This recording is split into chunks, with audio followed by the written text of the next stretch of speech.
તો ગાંધીનગર વિધાનસભામાં એસઆઈઆરનો કામગીરીનો મુદ્દો ઉઠ્યો। મંત્રી અર્જુન મોઢવાડિયાએ પોઈન્ટ ઓફ ઓર્ડર ઊભો કર્યો।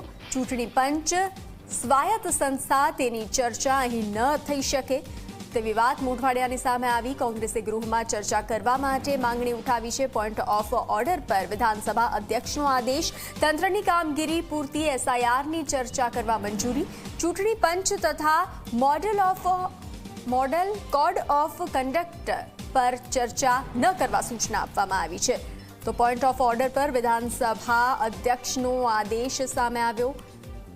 વધુ વિગતો સાથે સંવાદદાતા હિતલ જોડાઈ ચૂક્યા છે। હિતલ, વિધાનસભામાં એસઆઈઆરની કામગીરીનો મુદ્દો ઉઠ્યો, શું વધુ વિગત?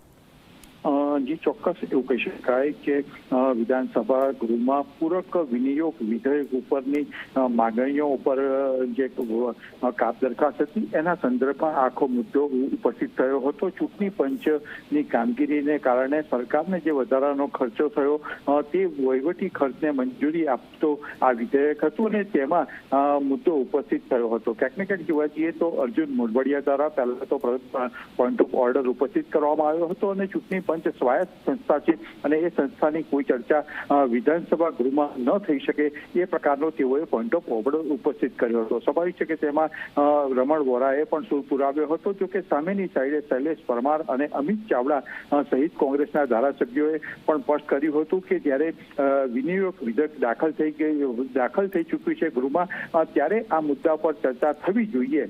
આખરે વિધાનસભાના અધ્યક્ષ શંકર ચૌધરીએ આ મુદ્દાને ધ્યાનમાં રાખી અને ચૂંટણી પંચની કોઈ કામગીરીની ટીકા કે ચૂંટણી પંચની ટીકા ન કરી શકાય તેવો મુદ્દો ઉપસ્થિત કરીને પોઈન્ટ ઓફ ઓર્ડરને કાઢી નાખ્યો હતો। ચર્ચાની મંજૂરી આપી હતી અને મંજૂરીમાં ક્યાંક ને ક્યાંક જે લોકોએ ભાગ લીધો, જિગ્નેશ મેવાણીએ ભાગ લીધો હતો, સાથે અમૃતજીએ પણ ભાગ લીધો હતો અને એ લોકોએ સ્પષ્ટ કર્યું હતું કે નામો કમી કરવા જેવી જે કામગીરી છે, મતદારોના નામો કમી થયા છે, એ તમામ મુદ્દાઓ પર ક્યાંક ને ક્યાંક તેઓએ એ વાતની ટીકા કરી હતી।